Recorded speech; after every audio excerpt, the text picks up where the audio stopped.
Good morning. Good morning. And welcome. My name is Joanne Jessen. Oh, well, wait a sec till things settle down. My name is Joanne Jessen, and I'm a member of the board of the Unitarian Universalist Church in Reston. Whether you are on Zoom or here in the church sanctuary, we are so glad you are with us this morning. No matter how old or how young you are, wherever you are on your spiritual journey, however you identify and whomever you love, you are welcome here. We have a few announcements this morning. You may want to mark February 26th on your calendar. That's a Sunday, and that's the date of our annual congregational meeting after church. And if you are thinking about signing the membership book, it would be nice if you could do it before that date, because then you'll be able to vote for officers and other things that will be on the agenda. And Linda Weaver has an announcement this morning.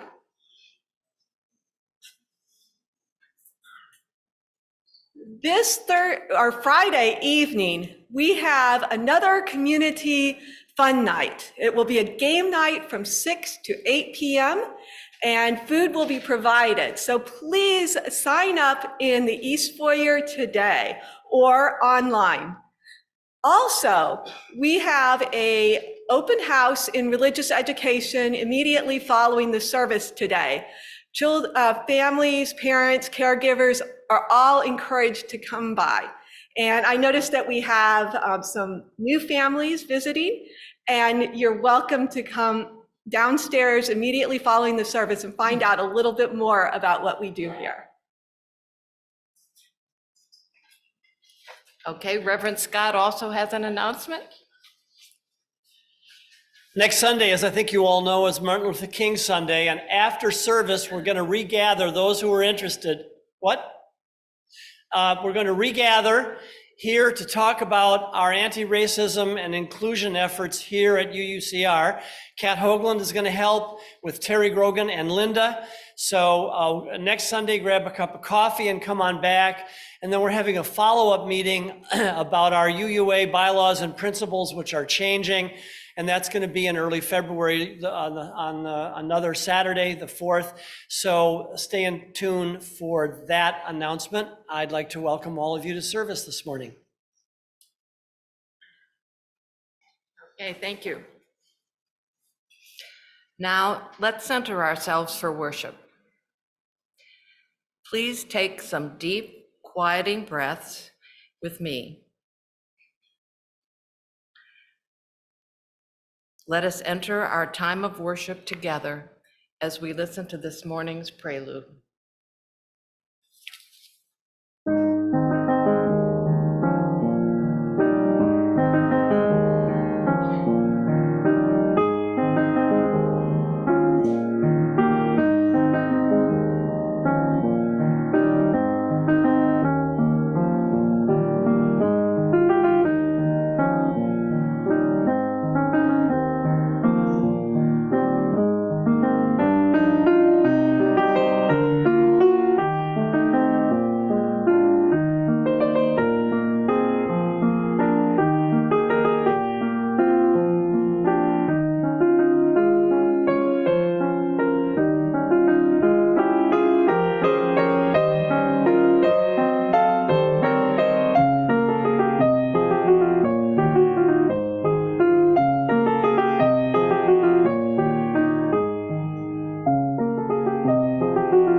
Words come from the Reverend Ken Sawyer for New Year's.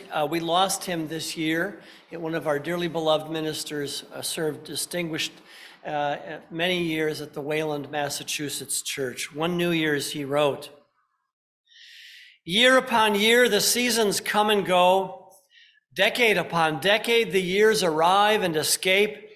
Century upon century, millennia upon millennia, time plods its sightless, thoughtless way, while earthly mortals we mark and parse, block out and measure, making lines across a neutral, naked spinning space, hoping to etch and increase deep enough to remind eternity that we were here. My hopes this year more mundane remain. Not that this year shall play a glorious role in time's grand possession, not even that this year shall be different to me than others before, but that I shall be different to it, to life, to the months that now begin, more open to truths that persist, though we shall not, to human feelings of kindness and duty, to the holy things of life on this planet. That maybe if I yell it loud enough, it's a whole new year, my struggling faith shall more fully capture my soul's attention and wake me from the dreamless sleep and lead my feet upon new paths, dangerous, promising, and fresh. It's a whole new year. Let it be like an alarm clock. Good morning, world. I had forgotten how bright and warm the sun can be. I had forgotten how sweet the smell of birch bark, or how lovely or how deep the pain and loneliness of those beloved around me. Though the whole great hollow universe mocks our little game, the lines we draw, may this one be for us an occasion for reawakening and faith reborn. Each of us shouting at ourselves together, it's a whole new year. Wake up, take heart. Welcome. Our opening hymn.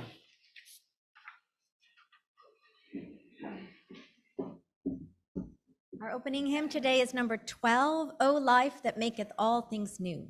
Please rise in body or spirit and join us in singing.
Good morning. Good morning. I'm Sterling Pilette. Welcome to our church. We share the chalice lighting words this morning with our brothers and sisters of the Oberlin UU Fellowship of Oberlin, Ohio. We light this chalice to find inner peace, love for each other, and faith in ourselves. Also, to be welcoming to whomever we meet, and be kind to all living creatures. So gather around this light of hope as we share this time together.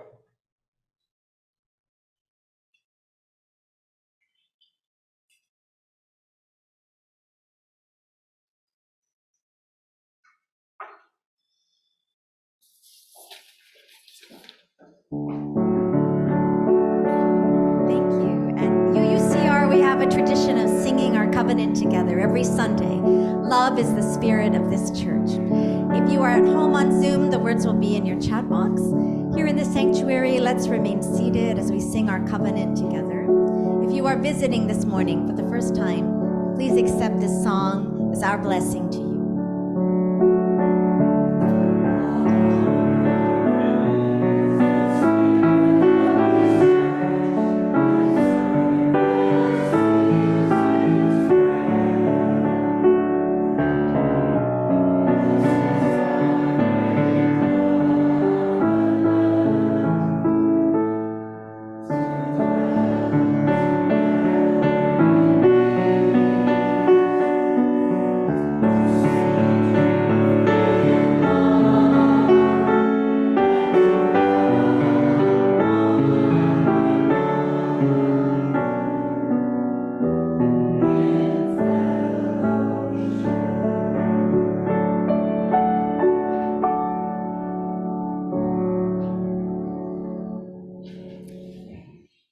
Because our theme this morning is nurturing greater mindfulness, the time for all ages is going to be a meditation on a grape. Would the ushers and his helpers please pass out the grapes as they come down the road? Just carefully pluck one from the stem, and then we're going to engage in a multi-part meditation. Do not eat your grape yet. It's part of the process, but not initially. Let's show some discipline.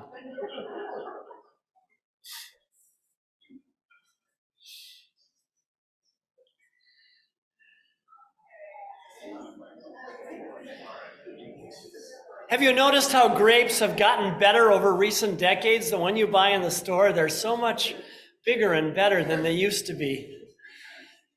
Science, chemistry, and agriculture.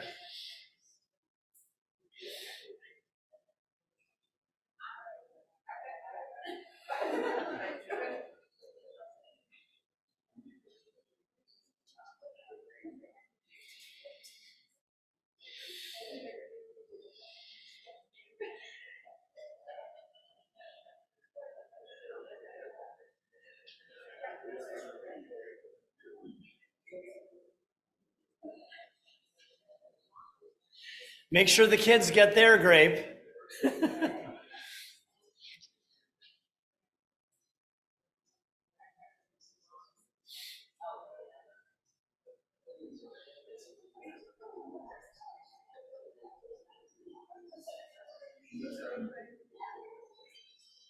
Now, the point of this exercise is to help you fully experience the grape. And I might add, this process works when you're having an ordinary meal. Before you wolf down whatever you're going to eat, you might want to just experience the food you're about to eat. So the first thing is I want everyone please to look carefully at the grape. Notice its shape, the variations of the shape, the variations of the color. This grape you have in your hand is like no other grape in all of creation, ever has been or ever will be. Now I'd like you to run your fingers across the grape and feel it. Close your eyes if that helps. Feel the place where the grape came off the stem and the other end. Just sense the contusions, and it's not a perfectly round oval, is it? It's got a lot of variations. Now I would like you to smell your grape. Put it right up to your nose. And I hope all of you have olfactory senses enough to, mine aren't particularly strong, but I can smell my grape. Take in that subtle sweet aroma. Take another breath and smell it. Now last, I want you to taste your grape, but I want you to only eat half of it. Try that. Break it in half. Taste that delicious sweet fruit, thanks to Harris Teeter. Actually, this is a Whole Foods grape. Now look at the inside of your grape and see how the meaty flesh glistens. You can smell it again if you want, because now it smells more strongly. And then finish by eating the second half of your grape. Again, in days to come, we tend to sleepwalk through our days. Whenever you have food or drink before you, take just a moment to appreciate the fullness of what you are about to partake into your body. A glass of wine, a glass of milk, water, and all the many foods that we eat. Don't sleepwalk through your days. Pay close attention, because only by paying close attention will you ever learn to see and feel and know the richness and beauty and wonder of everything in our world. So now let's sing our kids out to their RE process and classes.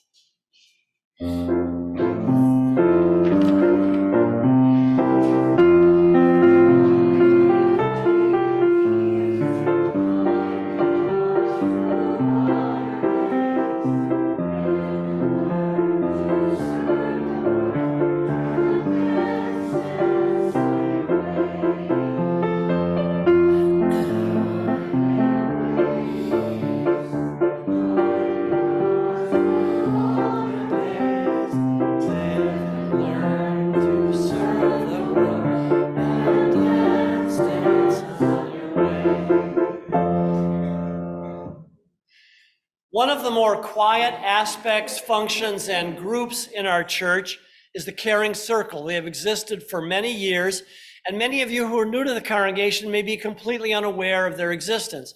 At a recent Zoom meeting, I said with this group, why don't we have a dedication to remind ourselves and the congregation that you are here and what your mission is? So I'd like to call the Caring Circle co-chairs, Carol Plumley and Caroline Ewart, up, and they will call the rest of the group up, and then we'll explain what it is they do before we dedicate. Come on up and take the pulpit and say what you will.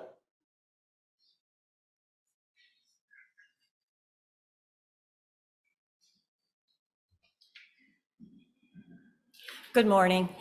I'd like to call up the following Caring Circle committee members. Bob Anderson. Bob Anderson. He's coming, he's coming. Carol Fife. Eileen Rohr. Bunny Bonds. Leslie Tyson. Is Jane Anthony here? Yes. Hannah Mullen, Barbara Okerson.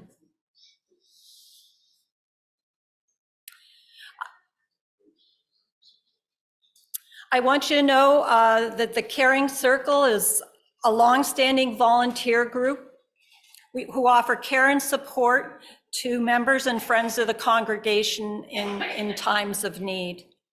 Some of the ways we are involved is through visiting people in hospitals, assisted living, and rehabs, communicating with members with cards, emails, telephone calls. We coordinate with staff and assist with various things like food at memorial services. We also provide meals and groceries to individuals. We provide transportation and medical appointments. Professional care and medical care aren't within the scope of our assistance, and we decline those requests. We work with a pastor to identify those requiring pastoral care and further services.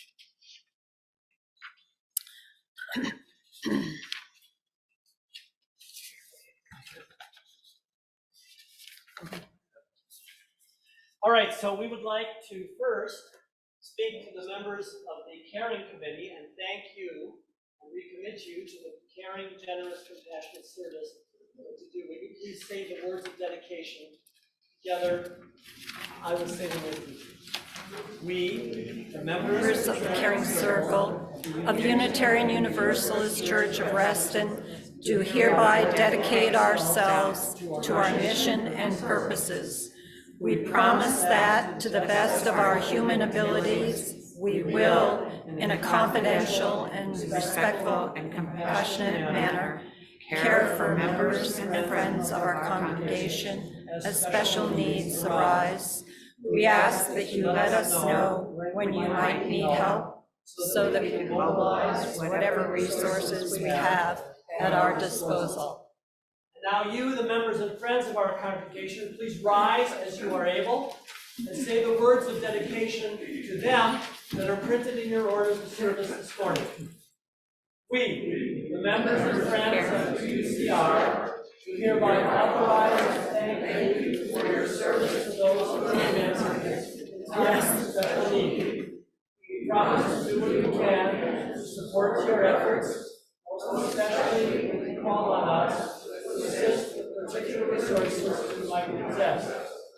We realize that at its best, our circle for those who special need.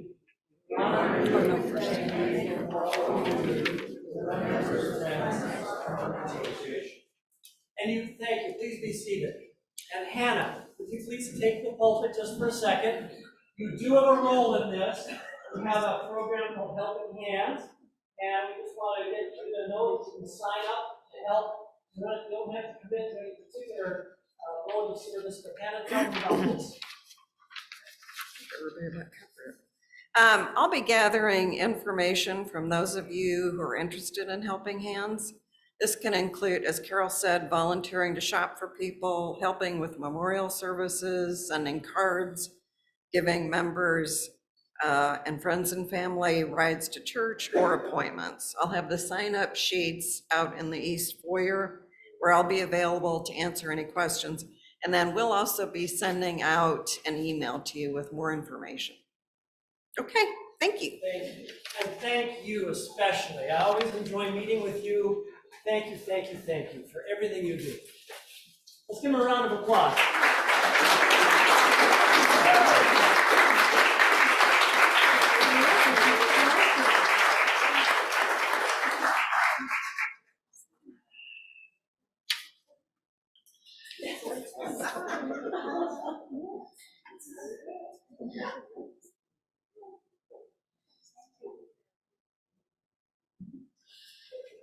So now is the time in our service when we share our joys and sorrows with one another so that no one has to hold them. Whoops, okay, yep, we don't want anyone to trip. We share our joys and concerns.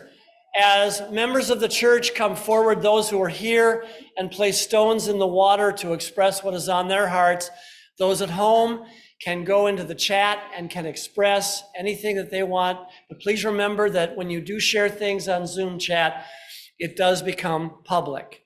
So as the music begins, let our ritual of sharing joys and concerns begin.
Let us be one in spirit.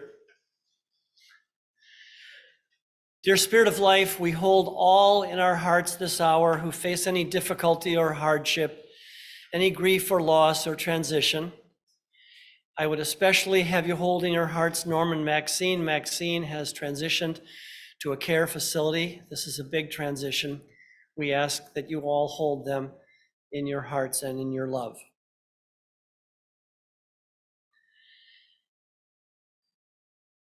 May all who suffer any difficulty feel the warmth and caring that radiates from this space. Amen.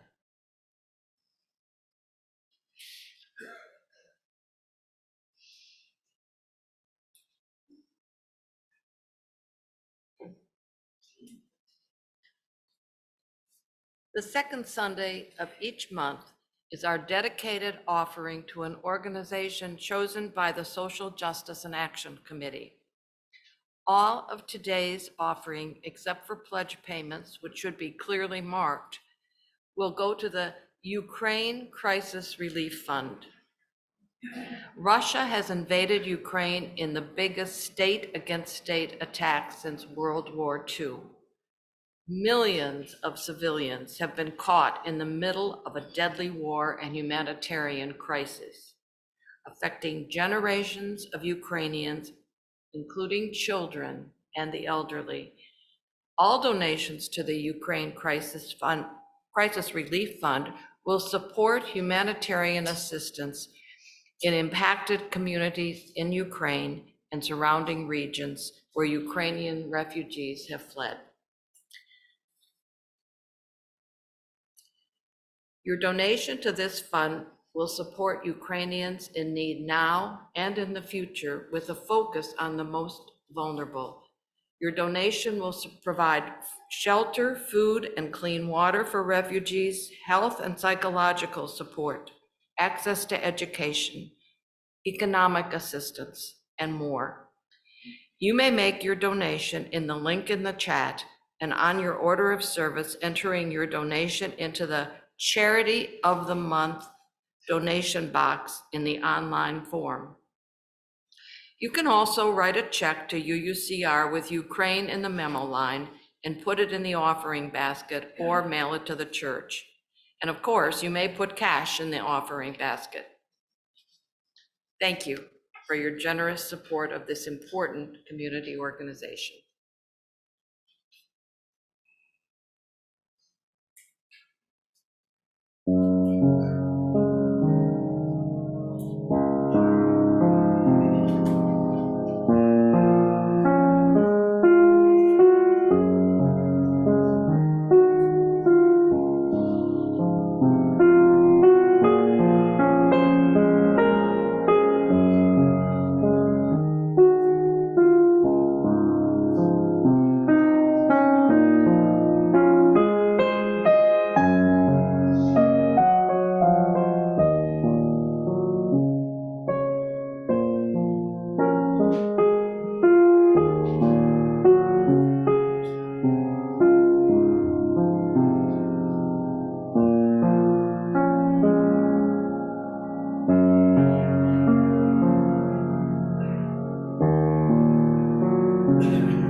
First slide, please.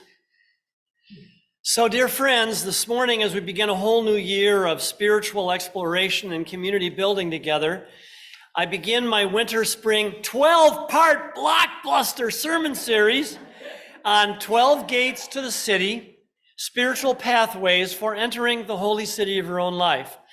We sent out a full description of this series to you just before Christmas, but of course some of you perhaps missed that. Let me just explain that this image comes from the New Testament, the book of Revelation.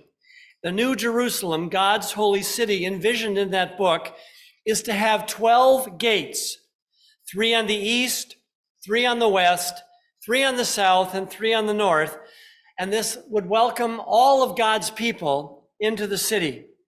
I believe, similarly, there are 12 gates to the human spirit, 12 spiritual possessions, if you will, that will similarly welcome us each to the holy city of our own lives through building deeper, caring, more significant relationships with life around us. This is how you enter the holy city of your own life, through close relationships. Next slide. So the 3 gates on the west are of the mind: mindfulness, this morning's focus, discernment, and stoicism, which I'll get to later. 3 gates on the north are of the hands: justice, generosity, and compassion. The 3 gates of the south are the feet: balance, resistance, and fitness. And I missed the 3 gates on the east are of the heart: enthusiasm, hope, and gratitude. Now, I hope you'll find this overall nomenclature, this 12-part series, to be useful to you spiritually and intellectually stimulating over many of the remaining weeks of my interim ministry here, which will end this summer. All right, so let's begin. To begin this series, I chose the gate to the city, to your own life, which I believe is very fundamental, namely mindfulness.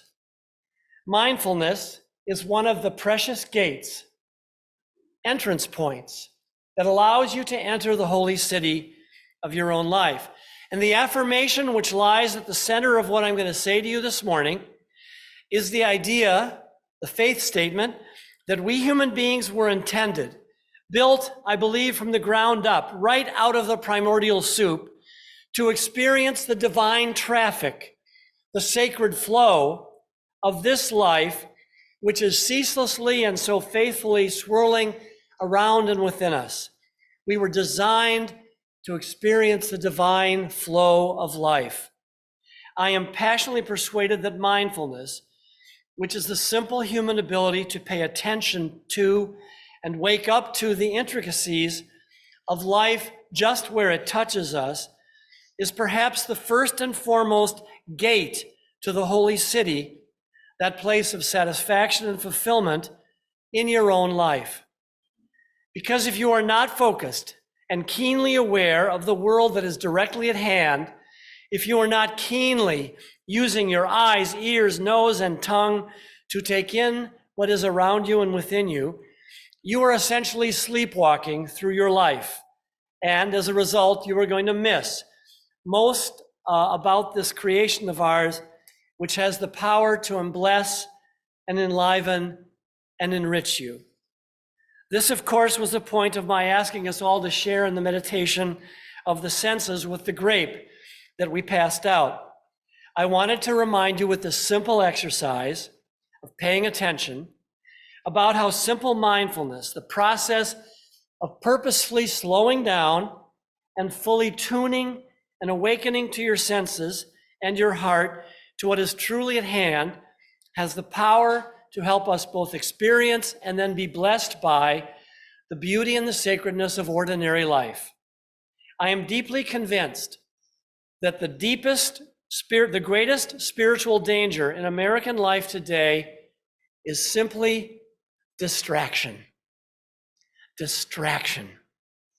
You and I live in a distracted and a distracting culture with way too much spin and activity and clutter and noise. And unless we are very intentional and attentive, unless we learn to live with a focused mindfulness, we can find ourselves living on the jittery surface of things, unable to be fully present to the quiet richness of life and its profligate holiness. Let me say this another way by a true story. One day, a few years ago now, I was driving down Interstate 95 through New Jersey, not one of my favorite scenic places, especially northern New Jersey. I was in that industrial portion of New Jersey Turnpike right near the airport where my husband used to work for Exxon with petrochemicals. That's another story. You know, past all those ugly oil refineries spitting out the juices and the flames, when I spied there a huge billboard advertising a glitzy gambling casino in Atlantic City. And there, staring me in the face, was Steve Wynn. And he was smiling with bundles of cash in each hand, saying, "You've got to be present to win." Well, I was instantly struck by the absurdity of a gambling mogul's advertising pitch. I'm sure it's true that if you're going to able to win gambling money, you do have to go to a casino. By the way, I think this explosion of gambling with these online things is one of the most dangerous dimensions of American life. So many people are being impoverished by gambling. I'm going to write a meditation for you guys about this soon and just send it out. These gambling things are just a scourge on our culture and a scourge on our justice policy toward all people.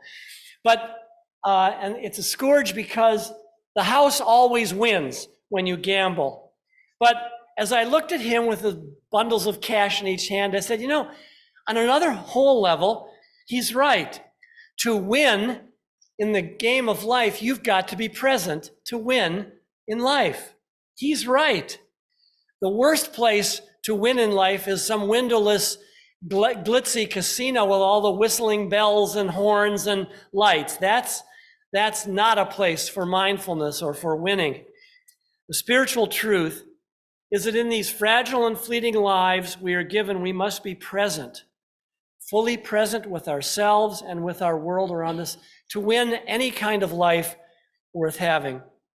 We have to be mindful, to be engaged with life right where it touches us, in all of its subtlety, intricacy, charm, and grace. This is why mindfulness, everyday, ordinary, unspectacular mindfulness, is the most important spiritual possession you can have in your life.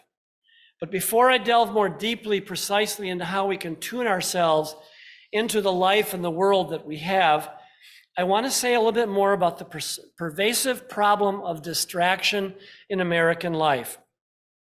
In his wonderful book, Coming to Our Senses, Healing Ourselves and Our World Through Mindfulness, and yes, I do recommend this book to you, despite its $25 cover price, American Buddhist teacher Jon Kabat-Zinn makes the case that as a people, we Americans are losing our capacity for life-enriching focus and calm.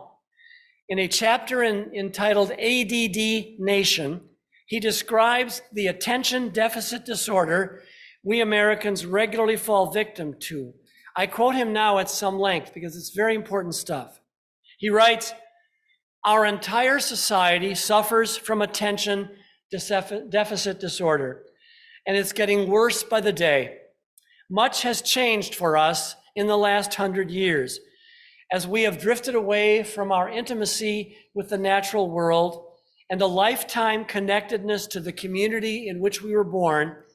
And this change has become even more striking in the past 20 years or so, with the advent and almost virtual universal adoption of the quote unquote digital revolution through our home computers, laptops, fax machines, pagers, beepers, smartphones with cameras and instant text messaging, iPads and Androids, 24/7 high-speed conductivity, and the nearly now infinite channels on cable television, and the nearly infinite reach of the internet and the World Wide Web, and of course, email.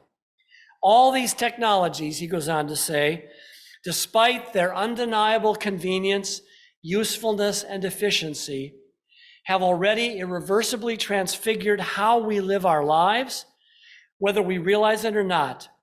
This new way of working and living has inundated all of us with endless options, endless opportunities for interruption and distraction, and a kind of free-floating urgency attached to even the most trivial of events or communications.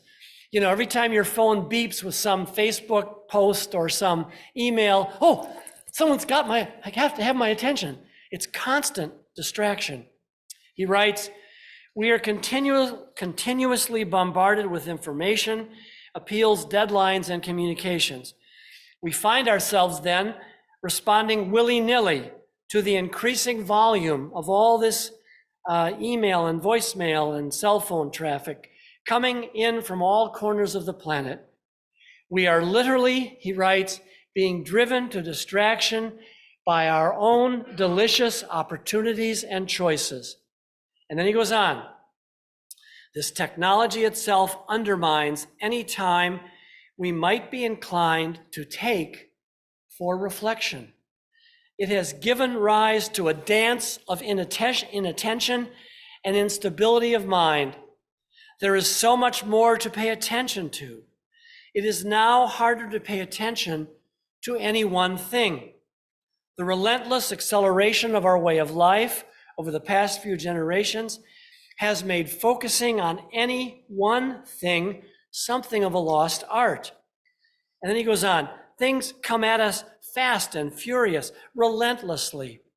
These assaults on our nervous system continually stimulate and foster desire and agitation rather than connectedness and calm.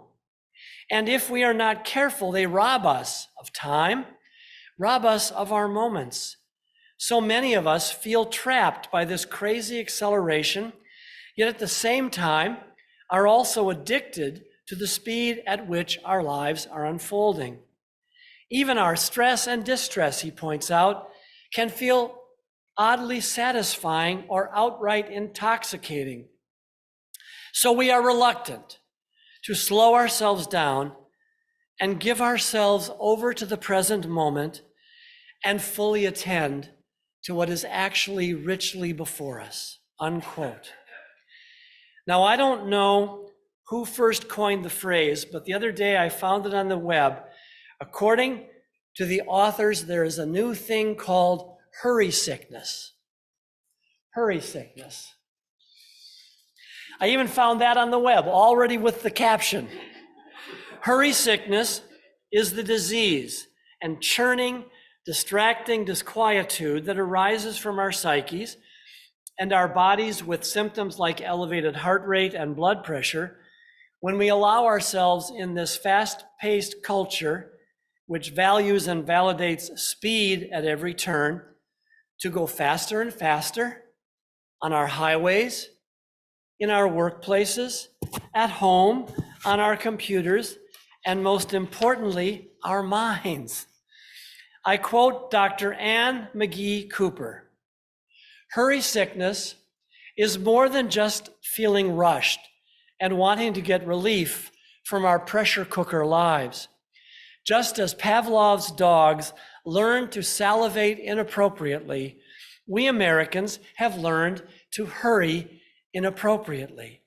Our sense of urgency is set off not by a real need to act quickly, but through learned cues in a hurry-crazy society. Our Pavlovian bells, she writes, have become the watch, the alarm clock, the morning coffee, the computer beep telling you you've just received email, and the hundreds of self-inflicted expectations for speed which we have now built into our daily routines. The subliminal message, she ends, the subliminal message we receive is that time is running out. Life is winding down, so please hurry. One new way countless Americans proudly hurry through their lives these days is by, you all know what I'm going to say, multitasking. Say it with me now, multitasking. That is doing multiple things simultaneously at work, home, at the gym, even, God help us, while driving. We all fall victim to this. So new is this phenomenon of doing 2, 3, or even 4 things at once that only dictionaries published in the last decade even include the word. And multitasking, which hardly existed as an idea, let alone as a lifestyle a generation or two ago, is sadly not a negative or judgmental word in our common culture. In fact, many of us wear multitasking as a badge of honor. In today's fast-paced America, anyone who wants to consider him or herself a bright, capable, ambitious player is, of course, capable of multitasking all the time, right? I mean, how else are we going to get everything done? To me, the widespread American practice and acceptance of multitasking, that is being plugged in 24/7, is a prime symptom of our culture's hurry sickness. And the biggest problem with multitasking and being plugged in 24/7 is, of course, human beings are not really wired neurologically for this distracting frenzy. You are not wired for it. You just jumped out of the savanna trees with a tailbone, for God's sake. You're not wired for this stuff. While we like to think of ourselves as terribly advanced, cognitively sophisticated species, the fact is, dear friends, that we just jumped out of the trees. I have an evolutionary psychologist friend who studies the progress and change of the human brain over generations, who points out that despite the incredible advances and speed up in human technology, we are still neurologically wired for the rather primitive way we were when we were living in the trees for millennia, hunting wild meat and gathering nuts and berries and discovering how to build a fire. That's what you're wired for. Don't believe me? Recently, the New York Times featured an article which pointed out that recent hands-on studies reveal that only 2 or 3% of us are capable of really multitasking successfully. 2 or 3%. Of course, we're like Garrison Keillor's, residents. We're just the best ever. So we're all included in that 2 or 3%. Most of us are much more competent, efficient, and sane when we pay attention to things sequentially, one at a time, taking in the world one focused bite at a time. Like it or not, dear, bright, and clever inside the Beltway friends, the science is in. Despite our neurological and cultural development over the millennia, human beings are not generally capable of competently doing 2 or 3 things at once. And if we are, we're not moving through life with any sort of focus, calm, excellence, or enjoyment. Just one concrete example of the dangers and folly of multitasking, if I might. That is driving a car. Several recent studies on highway safety all reach the same conclusion. Drivers who attempt to multitask behind the wheel, that is, drivers who, while they are operating a vehicle, also attempt to talk on their cell phone, read texts, change the radio, eat lunch, never done that, drink coffee, never done that, watch the kids in the back seat, apply makeup, or read. I've actually seen drivers on the Beltway reading a book on the wheel. Have you? Multitasking drivers are, by definition, distracted and dangerous drivers who put all of us at risk, most of all themselves. Study after study, I'm going to say it once more, reveals that we Homo sapiens, no matter how bright and clever we individually may imagine ourselves, are not wired to do several things at once well. According to a new study by the University of North Carolina Highway Safety Research Center, an estimated 285,000 distracted multitasking drivers are involved in serious crashes every year. So being spiritually distracted is not only spiritually dangerous, it's physically dangerous. Now, I don't know about you, but if I'm in my office right back there through that little door in my office, and I attempt to multitask, say, for example, reading my overnight email, drinking coffee, and talking to one of you on the phone, speakerphone, while also thinking about next Sunday's sermon, chances are I will do all four of these things badly, except the drinking of coffee. I always manage that. Again, while we all get away with it every once in a while, generally speaking, we are not wired for multitasking. And the sooner we intentionally slow down and do one good thing at a time, the healthier and happier and safer you will be. Surely it is as novelist Henry Miller once put it, the moment one gives close attention to anything, even a blade of grass, it becomes a mysterious, awesome, indescribably magnificent world in itself. The more we Americans hurry and multitask across the various venues of our living, the less calm and focus we have in our minds.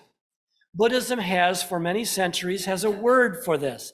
It's called dukkha, which is variously translated as suffering, anguish, stress, malaise, dis-ease, and unsatisfactoriness. And many Buddhist teachers also use a more colloquial phrase. Next slide, monkey mind. That's what you get when you multitask. You get monkey mind. You all know what this is. You have monkey mind because of the crazy, cluttered, distracted pace you are keeping in your neurological life. Multiple thoughts are racing willy-nilly through your head, much the way a monkey scurries phonetically in the high branches of a tree. When you have monkey mind, it's very hard to settle in to the day you actually have before you. Now, I am sure that a few of you out here this morning have regular, disciplined meditative practices in your lives that help you to maintain purposeful calm and focus in your life. And bravo to those of you who do have mindfulness practices. But let's be honest with ourselves. How many of us in this room right now succeed in never falling victim to hurry sickness and monkey mind? All of us, if we are to find the kind of deep life satisfaction and focus I believe we were built to experience, all of us must become much more intentional and much more disciplined in this distracted and distracting culture of ours to bring more mindfulness quietly and calmly into our hearts and our minds and our neurological systems. So with all this said about distraction in our lives, what exactly then is mindfulness? And how do we achieve more of it? Well, the first thing I must observe is obvious, but it is very important to remember. Mindfulness is always a matter of degree. Being mindful in your life is not an all or nothing proposition, say like being pregnant or finding yourself in jail. Mindfulness is a variable quality of human being, which we can always cultivate and nurture and expand, but it comes and goes. Again, I quote Jonathan Kabat-Zinn. Fundamentally, he writes, mindfulness is a simple concept.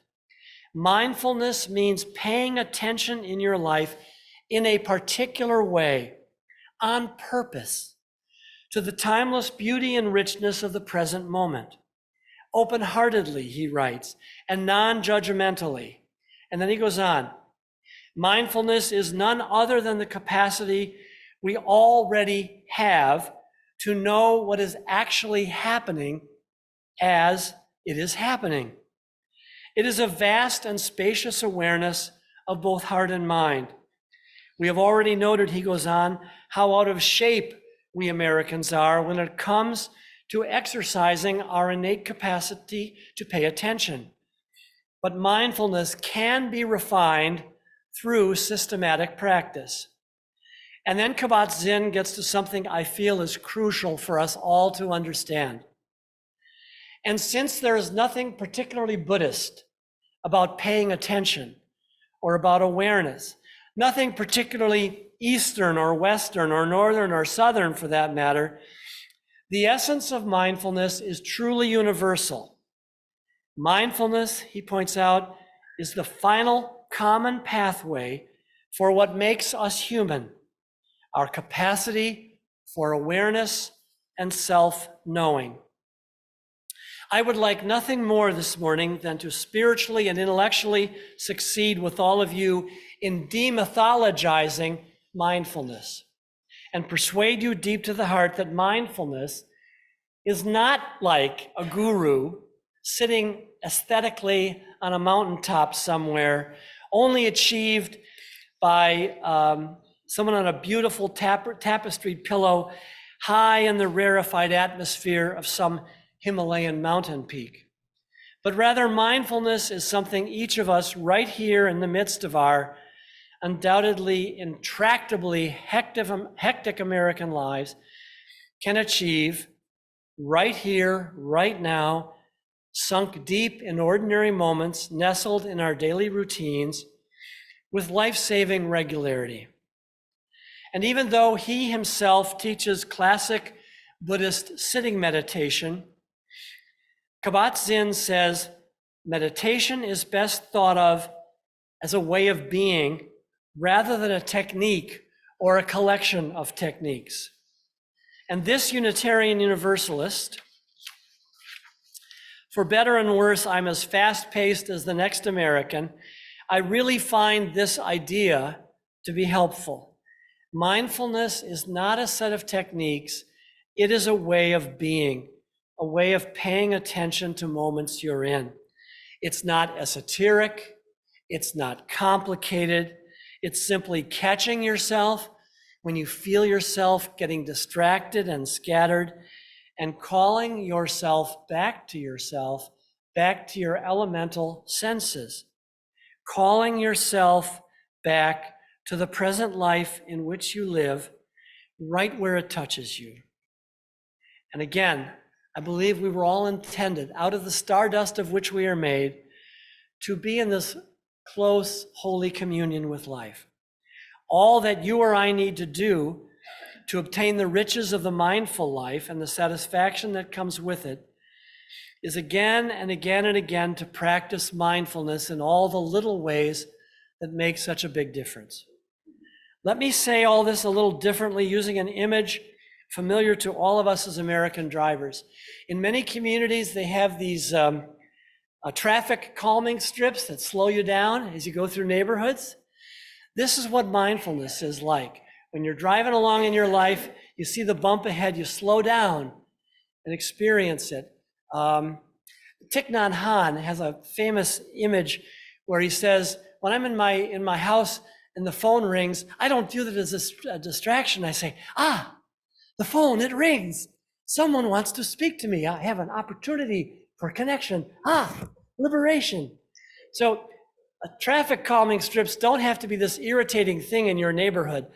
Use the traffic calming strips in your own mind to slow yourself down, to allow you to see the divine traffic that is all around you, never mind the traffic on the individual roads. And please remember, it is as I and John Kabat-Zinn have already observed, mindfulness is a way of simply being rather than a collection of meditative techniques. There is nothing esoteric or complicated about becoming more mindful. Greater mindfulness through intentional focus is available to each of us, no matter how distracted we're on the verge of getting. We can call ourselves out of distraction. We can remind ourselves to pay attention and to slow down. I want to close this morning by giving you one more image from my childhood. I was a boy. I grew up in rural Wisconsin, northern Wisconsin. I spent a lot of time. And everywhere I would go, you'd pass these unguarded crossings. None of the fancy gates with the electric. They would just have a simple, next slide, a a simple sign. And in Wisconsin, below it, it said, "Stop, look, listen." So you wouldn't get run over by a 100-car freight train going at 64 miles an hour. This is what I'm suggesting to you in your life. Stop, look, listen, slow down so you don't get hit by the freight train of your own life. Stop, look, listen, and be blessed by the divine traffic that is everywhere. If you only, say it with me, stop, look, listen. My work is done this morning. Amen. You all get it.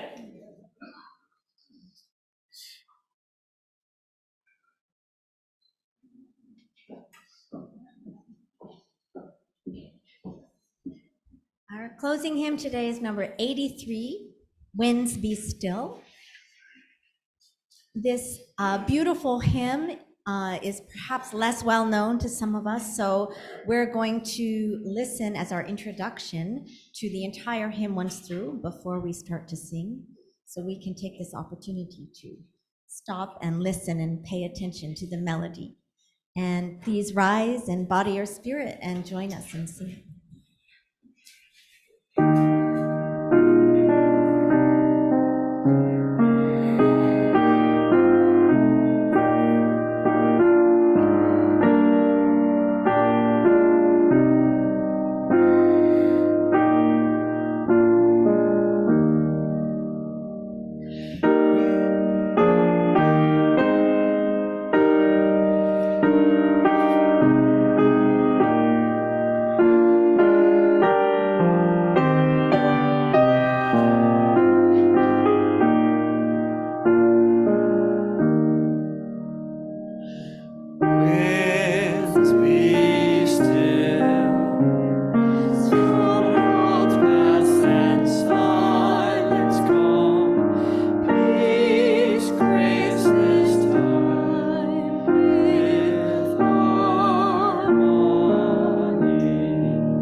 And I send you on your way this week with these words of theologian and essayist, Dr. Reverend Frederick Buechner, whom we lost this past August.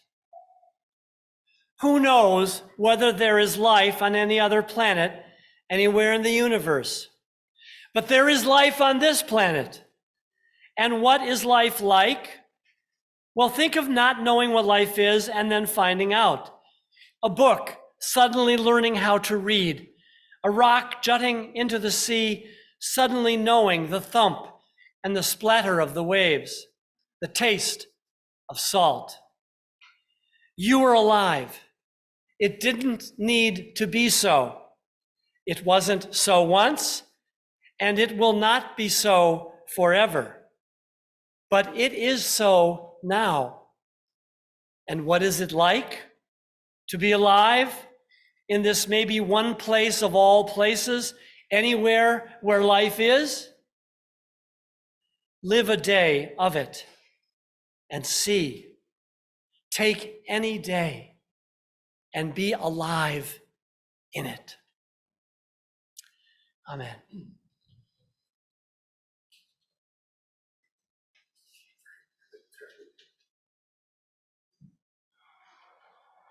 As we now come to the end of our service, it is time to extinguish our chalice. However, there are certain things we do not extinguish. We don't extinguish the light of hope and truth, the warmth of community, nor the fire of commitment. These we carry in our hearts until we are together again.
We invite our congregants attending the worship on Zoom to join us for our virtual Greet Your Neighbor coffee hour today to discuss the service theme and to enjoy fellowship with other congregants. The link is in the chat box and will be on a forthcoming slide. Those here in person are invited to join us for coffee, tea, and fellowship. We hope you also will use the chat box as a virtual receiving line to leave a message about your appreciation for the worship service today. And finally, we're going to leave the chairs set up as they were at the beginning of the service, so please do not stack the chairs. Have a wonderful day and be mindful.